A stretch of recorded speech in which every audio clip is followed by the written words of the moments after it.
नमस्कार, आप सभी का स्वागत है रियल टाइम्स इंडिया के नए शो अड्डा विद नेता में, जहां पर आज हमारे साथ मौजूद हैं भाजपा के डायमंड हार्बर के जिला प्रभारी उमेश राय जी। नमस्कार उमेश राय जी, आपका बहुत बहुत आभारी है कि हमारे चैनल में आपका बहुत बहुत स्वागत है। सर, जैसे कि हम जानते हैं कि आप कई वर्षों से भाजपा से जुड़े हुए हैं, जिसकी वजह से आप भाजपा को गहराई से समझते हैं। अगर सर भाजपा बहुमत से बंगाल में सरकार बनाती है तो जो सीएम होगा, जो सीएम का चेहरा वो किसको दिया जाएगा सर? देखिए, भारतीय जनता पार्टी एक रेजिमेंट पार्टी है और भारतीय जनता पार्टी ने अभी ये तय नहीं किया है कि हम किसको चीफ मिनिस्टर प्रोजेक्ट करेंगे। हमारा जब चुनाव हम जीतेंगे और हमारे विधायक जो चुनाव जीतेंगे वो विधायक दल के नेता तय करेंगे और तब पार्टी ये तय करेगी कि किसको मुख्यमंत्री हम बनाएंगे। लेकिन एक बात आप ये स्पष्ट समझ लीजिए कि भारतीय जनता पार्टी इस पश्चिम बंगाल में एक व्यापक परिवर्तन लाने के लिए सरकार बनाने जा रही है, जो नरेंद्र मोदी के सपने को साकार करने के लिए काम करेगी। सर, बेरोजगारी एक बहुत बड़ा मुद्दा है बंगाल के लिए। अगर सर भाजपा सरकार बनाती है तो क्या बेरोजगारी के लिए यहाँ पे नई नई इंडस्ट्रिया को लाएंगे, जैसे टाटा इन्फोसिस? आप देखिए, जिन जिन प्रदेशों में भारतीय जनता पार्टी की सरकारें बनी, जहां हम लोगों ने वादा किया था वहां हमने विकास करके दिखाया है। स्वाभाविक रूप से पश्चिम बंगाल में बड़ी संख्या में बेरोजगारों की तादाद बढ़ी है। पिछले 10 वर्षों में ये संख्या और भी ज्यादा बढ़ी है। पर्यायी श्रमिक के नाम पर बंगाल से रोज हजारों की तादाद में यहाँ के मजदूर, यहाँ के नौजवान दूसरे प्रदेशों में रोजगार की तलाश में जाते हैं। ये सब कुछ सिर्फ इसलिए है क्योंकि बंगाल में रोजगार सृजन का कोई कार्य ही नहीं हुआ पिछले कई वर्षों में। तो स्वाभाविक रूप से पश्चिम बंगाल में भारतीय जनता पार्टी की प्राथमिकता होगी यहाँ पे रोजगार लाया जाए, यहाँ पे कल कारखाने आए, यहाँ पे आईटी सेक्टर में लोगों के लिए बहुत सारे रोजगार उपलब्ध कराया जाए। ये भारतीय जनता पार्टी की प्राथमिकता होगी। सर, बंगाल का जो कानून व्यवस्था है, इसको लेकर आपकी क्या राय है सर? पूरे भारतवर्ष में सबसे अधिक अगर कहीं राजनीतिक हिंसा हो रही है तो वो पश्चिम बंगाल में, सबसे ज्यादा हिंसा अगर कहीं हो रही है तो वो पश्चिम बंगाल में। लॉ एंड ऑर्डर पूरे देश में अगर कहीं सबसे ज्यादा खराब अवस्था में है तो वो बंगाल है। ऐसे में पश्चिम बंगाल में सरकार बनाना, पश्चिम बंगाल में लॉ एंड ऑर्डर को कायम करने के लिए ही सबसे बड़ी प्राथमिकता भारतीय जनता पार्टी की है। सर, जैसे 2019 में लोकसभा चुनाव में कई स्थानों पर आपके जैसे जिस इलाका का प्रभारी हैं वहां पे डायमंड हार्बर में छापा वोट पड़ा था। अगर सर 2021 के विधानसभा चुनाव में क्या इस बार भी छापा वोट पड़ेगा? इसके लिए आप लोगों को क्या तैयारी है? देखिए, पश्चिम बंगाल में यहाँ का जो वोट का जो पूरा व्यवस्था है वो आप पिछले कई दशकों से देखेंगे।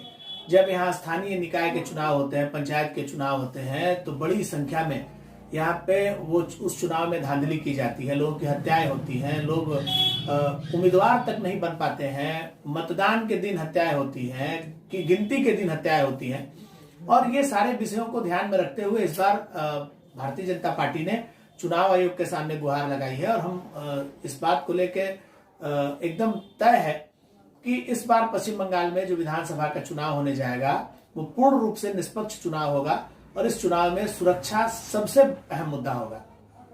सर, जो कृषि कानून जो दिल्ली में चल रहा है, क्या उसका असर बंगाल में पड़ सकता है विधानसभा चुनाव में? देखिए, भारत के यशस्वी प्रधानमंत्री जी ने देश के किसानों के लिए बहुत सारी योजनाएं चलाई हैं, जिसका लाभ देश के किसानों को सीधे तौर पर मिल रहा है। साथ ही साथ कई दशकों से कृषि कानून को लेकर विभिन्न राजनीतिक दल ने चर्चाएं की और इसके कई तरह के प्रस्ताव भी लाए। आज भारतीय जनता पार्टी ने जब कृषि कानून लाने की बात कही तब उन विरोधी दलों के पेट में दर्द होना शुरू हो गया जो खुद ही इसके कभी पैरविकार हुआ करते थे। लेकिन जब भारतीय जनता पार्टी की सरकार ने इस बिल को लाया और इस बिल को लागू करने की बात कही, तब कहीं ना कहीं कांग्रेस और उसके सहयोगी दलों ने इसका विरोध किया। सच्चाई तो ये है कि देश में जिन लोगों ने बिचौलिए के रूप में इस देश के किसानों को लूटने का काम किया, वो कभी नहीं चाहते हैं कि किसानों का भला हो। आप ये देखिए ना, किसान सम्मान निधि के रूप में पूरे देश के किसानों को 6,000 रुपया मिल रहा है और पश्चिम बंगाल के किसानों को यहाँ के मुख्यमंत्री के कारण एक भी पैसा नहीं मिल रहा है। ये कहीं ना कहीं मुझे ऐसा नहीं लगता है कि पश्चिम बंगाल के किसानों के साथ यहाँ की सरकार ने भेदभाव किया है और उनके हक को मारने का काम किया है। तो निश्चित तौर पर किसानों के हक की लड़ाई भारतीय जनता पार्टी लड़ रही है। आने वाले दिन में यह स्पष्ट हो जाएगा कि जो लोग किसानों को भ्रमित कर रहे हैं, पूरे देश में उनका काला चिट्ठा लोगों के सामने आने वाला है। सर, जैसे टीएमसी छोड़कर कई बड़े बड़े नेता भाजपा में जुड़ रहे हैं, सर लेकिन टीएमसी ने गद्दार कर रही है, इसके बारे में आपकी क्या राय है सर? देखिए, मैं आपको बताऊं, तृणमूल कांग्रेस का जन्म ही इस इशू को लेकर हुआ था जब सीपीएम पश्चिम बंगाल में सत्ता में थी और विरोधी दल के रूप में कांग्रेस यहाँ काम करती थी। तब उसी कांग्रेस की नेत्री ममता बनर्जी ने कांग्रेस को सीपीएम का बी टीम कहा था। बी टीम मतलब दलाल, जो लोग कांग्रेस में रहकर सीपीएम के लिए काम कर रहे थे। ऐसे में वो विद्रोह कर नई पार्टी बनाई और नई पार्टी बनने के बाद ममता बनर्जी ने देखते ही देखते कांग्रेस के सभी नेताओं को तोड़ लिया। चुनाव जीतने के बाद सीपीएम के नेताओं को अपने पाले में लिया, यहां तक कि वो छोटे छोटे राजनीतिक दल के लोगों को अपने दलों में लिए। जब वो दूसरे दलों से लोगों को तोड़ के अपने दल में लेती है तब तो वो उन्नयन के साथी होते हैं। और जब उन्नयन नहीं कर पाने के कारण, परिवारवाद होने के कारण, पश्चिम बंगाल में व्याप्त भ्रष्टाचार के कारण, जब तृणमूल कांग्रेस के अच्छे लोग भारतीय जनता पार्टी की ओर उन्नयन कर बंगाल में लाए, बंगाल का विकास हो, ऐसी मानसिकता के साथ भाजपा से जुड़ रहे हैं, तो तृणमूल कांग्रेस के लोग उन्हें गद्दार कह रहे हैं। एक बार दूसरे पर उंगली उठाने के पहले आदमी को खुद आईने के सामने खड़ा हो जाना चाहिए। तृणमूल कांग्रेस के नेताओं के मुंह से गद्दार शब्द सुनकर अच्छा नहीं लगता है। सर इसी से जुड़ा सवाल है सर कि जैसे नारदा सादा घोटाला में जिसको कहा था कि हर चुनाव जब आता है नजदीक तो अमित शाह हो चाहे मोदी जी हो, वो लोग कहते हैं कि जो नारदा सादा घोटाला हुआ है उसमें टीएमसी के काफी बड़े बड़े नेता शामिल है। जैसे मुकुल राय जी के बारे में निशाना साधा गया था। इस बारे में सर क्या जो नेता आए हैं उनका भी कोई हाथ होगा? इस बार आपका क्या कहना होगा सर? आप देखिए, ऐसा है, भारतवर्ष में एक लोकतांत्रिक व्यवस्था चलती है और भारत कानून से चलता है। आपने कहाँ देखा है कि जो लोग तृणमूल कांग्रेस या दूसरे दल से भारतीय जनता पार्टी में आ गए हैं उनका केस खत्म हो गया और सरकार ने कह दिया कि नहीं वो दूध के धुले हुए? कहीं आपने सुना है क्या? सरकार, आपने तो पिछले दिनों अभी अखबार में पढ़ा था कि मुकुल राय जी को नोटिस मिला है ईडी का। तो जो व्यवस्था है, जो जांच की प्रक्रिया है, वो व्यवस्था अपना काम कर रही है, कानून अपना काम करेगा। चूंकि राजनीतिक दल का विषय है तो भारतीय जनता पार्टी के परिवार में जो लोग जुड़े हैं हम उनका स्वागत करते हैं। उनके राजनीतिक अनुभव को हम काम में लगाएंगे, कानून अपना काम करेगी। अगर कोई दोषी है तो निश्चित तौर पर उसको सजा मिलेगी, अगर कोई निर्दोष है तो उसको सिर्फ भारतीय जनता पार्टी में आ जाने के चलते उसको दोषी करार देना, ये समाज के लिए एक अच्छा बात नहीं है। सर आप जिस इलाके के प्रभारी है डायमंड हार्बर, वहाँ के सांसद अभिषेक बनर्जी हैं, उनको डिफेंड करने के लिए आपकी पार्टी और आपने क्या तैयारियां की हैं सर? देखिए, अभिषेक बनर्जी ने इस पूरे पश्चिम बंगाल की राजनीति को गंदा करने का काम किया है। आप देख सकते हैं पूरे बंगाल में जो भी तृणमूल कांग्रेस के नेता तृणमूल कांग्रेस छोड़कर भाजपा परिवार में आ रहे हैं उनका सीधा आरोप अभिषेक बनर्जी के ऊपर ही है। अभिषेक बनर्जी के नेतृत्व में पूरे बंगाल में जिस तरीके से वसूली और रुपए की उगाही का कारोबार चल रहा है, चाहे वो बालू खदानों से पैसा लेने की बात हो, कोयले खदान से पैसा लेने की बात हो, माइनिंग्स की बात हो, गोरू पचार की बात हो, हर मामले में अभिषेक बनर्जी का नाम सामने आ रहा है।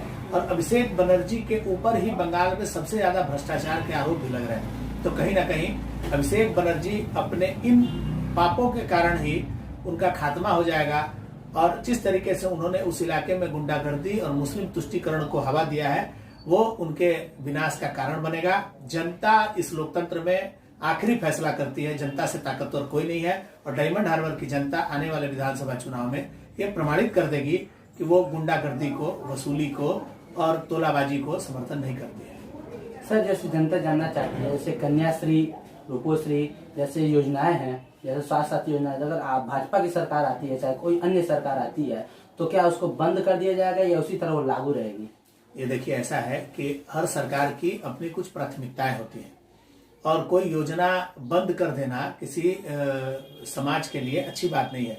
स्वाभाविक रूप से जिन प्रदेशों में भारतीय जनता पार्टी की सरकारें हैं वहां पर हम विभिन्न तरह की योजनाएं चलाते हैं। आप मुझे बताइए तो आयुष्मान भारत पूरे देश में लागू है। देश में एक परिवार को 5 लाख रुपए तक का स्वास्थ्य बीमा है जिसका 24,000 से ज्यादा अस्पतालों में आप उसका लाभ ले सकते थे देश के किसी कोने में। पश्चिम बंगाल में आयुष्मान नहीं लागू करके पश्चिम बंगाल के मुख्यमंत्री बिना सिर पैर के, बिना योजना के, बिना बजट के उन्होंने यहाँ पे स्वास्थ्य साथी शुरू कर दिया। स्वास्थ्य साथी का अगर पिटारा मैं आपके पास खोलूं तो शायद कई घंटे लग जाएंगे आपके बीच बताने का।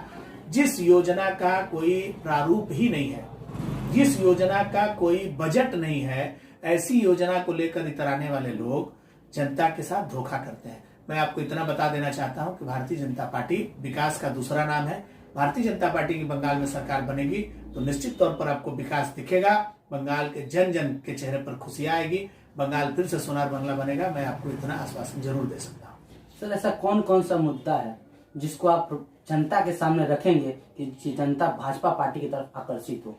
देखिए, एक तो भारतीय जनता पार्टी एक ऐसा राजनीतिक दल है जिसने देश के सबसे आखिरी व्यक्ति का विकास करने को ही अपना लक्ष्य चुना है, और हम जिन प्रदेशों में हमारी सरकारें हैं उन प्रदेशों में हमने विकास करके दिखाया है। केंद्र की सरकार ने पिछले 7 वर्षों से लगातार भारत का दशा और दिशा बदलने का काम किया है। निरंतर देश के सबसे कमजोर वर्ग के लोगों के विकास करने के लिए हमने दृढ़ संकल्प लिया था और उस संकल्प को हम लगातार पूरा करने का प्रयास कर रहे हैं।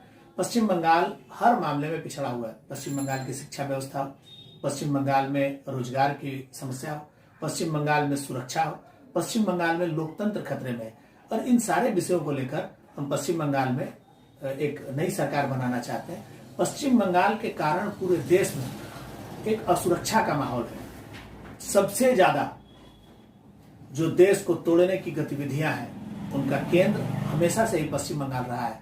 ऐसे में भारतीय जनता पार्टी की प्राथमिकता है इस बंगाल में भारतीय जनता पार्टी की सरकार बनाना, जिससे देश की सुरक्षा को सुनिश्चित किया जा सके, पश्चिम बंगाल के लोगों के चेहरे पर खुशी लाया जा सके, यहाँ के किसानों का विकास किया जा सके, यहाँ के बेरोजगारों को रोजगार दिलाया जा सके, यहाँ के लोग अपने आप में गर्व महसूस करें कि वो बंगाली हैं। इसके लिए पश्चिम बंगाल में भारतीय जनता पार्टी की सरकार होना जरूरी है। सर जैसे कि अवैसी जी जो एआईएम के अध्यक्ष हैं वो बंगाल में विधानसभा चुनाव लड़ रहे हैं, और फुरफुर पीरजादा जो है, शरीफ पीरजादा जो है, वो भी बंगाल में नए दल बनाकर ममता बनर्जी यानी तृणमूल कांग्रेस को चैलेंज कर रहे हैं। क्या आपको लगता है इससे अगर मुस्लिम वोट बढ़ जाएंगे तो क्या आपको लगता है कि भाजपा को फायदा होगा? इस पर आपकी क्या राय है सर? देखिए, भारतीय जनता पार्टी अपने नीति और आदर्शों पर चलने वाली पार्टी है। इस लोकतंत्र में हर व्यक्ति को अपनी बात कहने की आजादी है। ओवैसी जी का अपना एक राजनीतिक दल है, वो अपनी बात कहते हैं। पूरे देश में वो घूम घूम के मुसलमानों के पैरोकार बनते जा रहे हैं। वो अगर पश्चिम बंगाल में चुनाव लड़ना चाहते हैं तो उनको कौन रोक सकता है?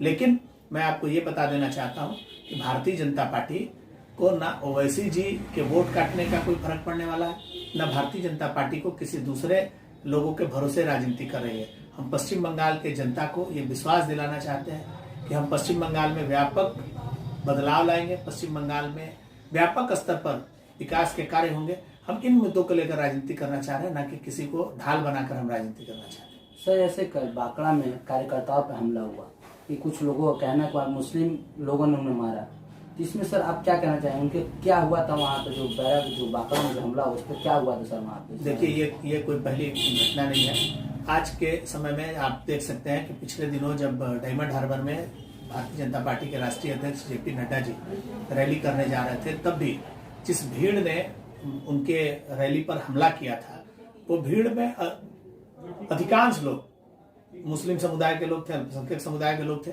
जो तृणमूल कांग्रेस के झंडा का सहारा लेकर लोग वहां पर हमला किए। उसी का दूसरा नतीजा हमको देखने को मिला है कल बांकड़ा बाजार में, जहां पर तृणमूल कांग्रेस की लुंगी वाहिनी ने भारतीय जनता पार्टी के नेताओं पर अकारण सिर्फ अपने घर लौट रहे नेताओं पर इसलिए हमला किया कि वो भारतीय जनता पार्टी का झंडा लेके जा रहे हैं। किसी पार्टी का झंडा लेकर चलने से किसी को इतना ऐतराज नहीं हो सकता है। ये तृणमूल कांग्रेस की ओर से मुसलमानों के बीच एक असुरक्षा का माहौल पैदा करने का काम किया गया। बीजेपी के बारे में उनको इतना ज्यादा डरा दिया गया, उनके मन में इतना जहर भर दिया गया कि वो भारतीय जनता पार्टी को अपना दुश्मन समझने लगे हैं। ये समाज के लिए शुभ संकेत नहीं है। निश्चित तौर पर आने वाले समय में इन लोगों को का ज्ञान वापस आएगा। ये समझेंगे कि लोकतंत्र में अपनी बात कहने का और लोकतंत्र में किसी भी राजनीतिक दल का साथ देने का अधिकार सबको है, चाहे वो हिंदू हो या मुसलमान हो। इस तरह की घटना करने वाले लोग असामाजिक तत्व होते हैं, उनको कभी भी बख्शा नहीं जा सकता है, उन्हें प्रश्रय भी नहीं दिया जाना चाहिए। सर जैसे बंगाल की मुख्यमंत्री ममता बनर्जी कहती है कि जेपी नड्डा एवं कैलाश विजयवर्गीय वो बाहरी हैं, वो बंगाल के कल्चर के बारे में नहीं जानते हैं। इस पे सर आपकी क्या राय है? सर देखिए, ऐसा है कि पश्चिम बंगाल के माननीय मुख्यमंत्री मुझे लगता है कि कभी बीच बीच में वो अपना मानसिक संतुलन खो बैठती है। बाहरी और भीतरी का ये जो नारा है वो उनके बेचैनी को दर्शाता है। आप मुझे ये बताइए, उनकी जो बहू है माननीय अभिषेक बनर्जी जी की पत्नी है, अगर उनके बारे में पूछा जाए कि वो भीतरी है कि बाहरी है तो वो क्या जवाब देंगे? उनके पूरे इलेक्शन का कैंपेन कर रहे हैं पीके प्रशांत किशोर को वो भीतरी कहेंगे कि बाहरी कहेंगे? उनके जो पार्टी के सांसद रहे दिनेश त्रिवेदी, उनको वो क्या कहेंगे? जिन लोगों को लेकर वो लगातार बैठकें कर रही हैं, कभी वो हिंदी भाषियों को पश्चिम बंगाल में मेहमान कहती थी, ऐसे लोगों के मुंह से इस तरह की बातें शोभा नहीं देती है। लोग, आप उनके लगातार पिछले कई भाषणों को देखेंगे तो उनकी बेचैनी, उनकी बौखलाहट को आप समझ पाएंगे।